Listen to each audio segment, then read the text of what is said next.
Hello ladies, so today is like VEDA 20 or something, and I haven't done a VEDA since like 11 or 12, so I'm like super behind. Things got really hectic. We're planning Mauricio's first birthday party, which I'll try to get a video of like everything that's going on with that. He got really sick. He's and I'll do it on Monday. You guys will get the mommy baby update about what's going on with him, but he's doing much better now. And I'm trying to film quite a bit of vlogs today. I'm gonna try to film quite a bit over the weekend and just catch myself up, so that I at least have a few weeks of vlogs going on. Tina starts school today, which is really exciting. She's getting her master's in social work, which is really, I mean, like, you know, that's a job that takes a big person to do, and you know, Tina loves kids, and she's all about change, especially change for the better when it comes to children. So I'm on my way to pick her up now. I take her to class. The baby is napping now. I didn't want to drag him out in this heat. It's about 100 degrees outside right now. And he gets really crabby being in the car seat. We're going to try to buy him like a little DVD player that goes on the headboard, on the headrest, so where that mirror's at right there. I'll put a DVD player for him so he can watch some cartoons and stuff, and maybe that will help his... He just has real bad anxiety about being in the car seat. He doesn't really like it, and I think a big part of it's because he can't see us, so he's not facing forward. So he's got you know, he doesn't like to be by himself and isolated like that. So I know that, you know, recommendation is, you know, as long as you can, 4 or 5 years old, facing rear, but I don't think that we're going to make it that long. And that's okay, you know, that's okay, as long as he's in a good seat. And that's pretty much all that's really been going on. Like a lot of like planning. We're gonna have a lot of family from out of town coming in, so we're just trying to get all that situated. Plus, since Tina's going back to school today, I'm not gonna have any extra time to do other things, so it's really just trying to keep the house up and taking care of him and trying to get the last minute things that it's gonna take for us to get his birthday party ready. We've pretty much bought everything, decor, decorations, all the stuff. The only thing we need to buy is food, and we've got a good amount of stuff that we've already purchased, that there's like a few last minute items that we'll get that day before, a couple days before. I think that's it for when it comes to that. So when Tina gets in the car, I'm going to try to do our vlog. We've been meaning to sit down and do it for our for TTC Thursdays, and like I said, because we're not really TTCing right now, we'll just kind of talk about our process. I know a lot of lesbian couples are asking like how we did it and all, like our whole process from start to finish of our adoption and everything. So we'll get that going. There's a few tags out there I want to do. And that's pretty much it. Just, you know, being a mom is hard. As you can tell, I need a haircut. I've been saying that for about a week now, and I just haven't found the time to go and get my haircut, which I probably will just do first thing in the morning, because Tina's at home for a couple hours in the morning before she has to do all her stuff and stuff. So I may just get up a little bit earlier and go to the salon and just get it cut, so that way it's done. Let's see, that's pretty much it. I'm going to try to get, today is Thursday, so today it would be TTC Thursday, so if we manage to at least start the process, I'll add it on to the end of this video, but if not, I just wanted to let you know that I am still here, everything's okay, it's just gotten crazy hectic, so I will let you guys know. Bye. Okay, TTC Thursday. It's Thursday, right?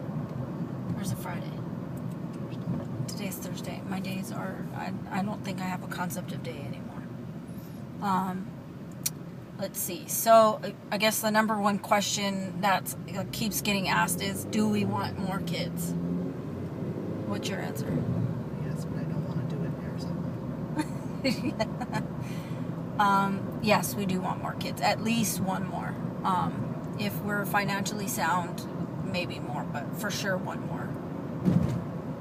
We want our son to have a sibling. I mean, that's everybody always asks right away. It's funny because they, I think people were asking us like even a couple months after he was born, you guys ready for another one? But now that we're coming up on a year and everything, I'm definitely ready for another baby. We have absolutely no right to So and I don't want to do it here. let's see what else is there. Okay, so how a lesbian couple goes about having a baby. Now, I can only speak to mine, and me and Tina can only speak to our experience because there's a billion different ways to get pregnant and a billion different ways to do it, and our way's not the right way, neither is anybody else's. So this is just what was right for our family, and based on the laws of where we used to live. So first things first, you guys got to both get on the same page and talk about, do you want kids, how many kids you want, and start from there, have the conversation.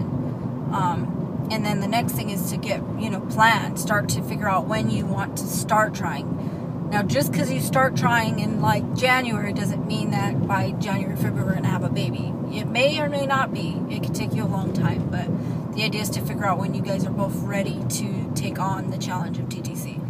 It could happen quick for you. It could happen not so quick. It could be years. So you got to just be ready to ride the roller coaster.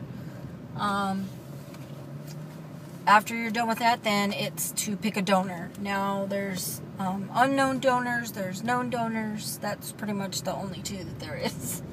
For us and our family dynamic, we have chosen a unknown donor.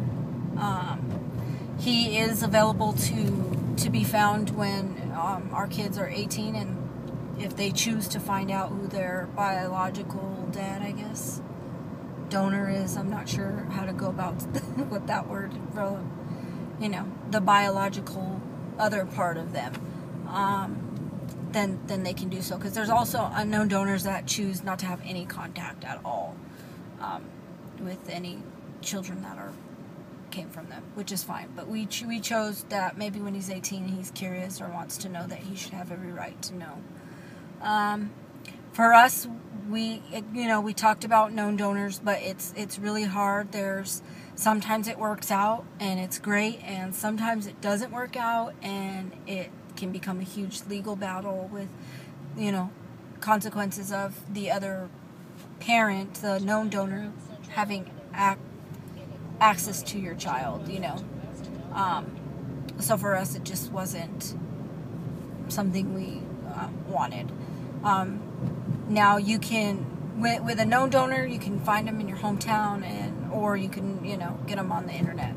Now for New Mexico, the rules, after you get your donor, you've got to go to the doctor. Now you can do at-home inseminations, but in New Mexico, at-home inseminations make it harder for the other parent to adopt. So if you have a doctor who's done the procedure, it's more likely that a judge will grant your adoption. I'm not saying you can't get an adoption granted with at-home insemination, but it costs a lot more money, and it's a lot more difficult, a lot more work to get it done that way. So we had a doctor because we weren't able to have kids really on our own, and I had to have a lot of medication and all that, and we'll go through that process as it goes, but that's like the start. Get your donor, agree on your donor, and then figure out if you're going to do it at home or at a doctor's office. And they even have some midwives that will do the medical procedure at your home. So there's plenty of ways. Research, figure out what's best for you guys, and then go from there.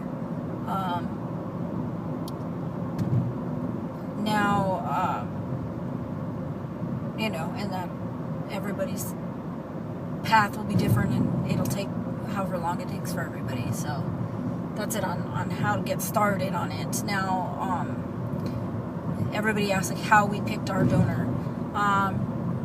Now we picked it based on I was gonna carry, and the baby was gonna be my egg.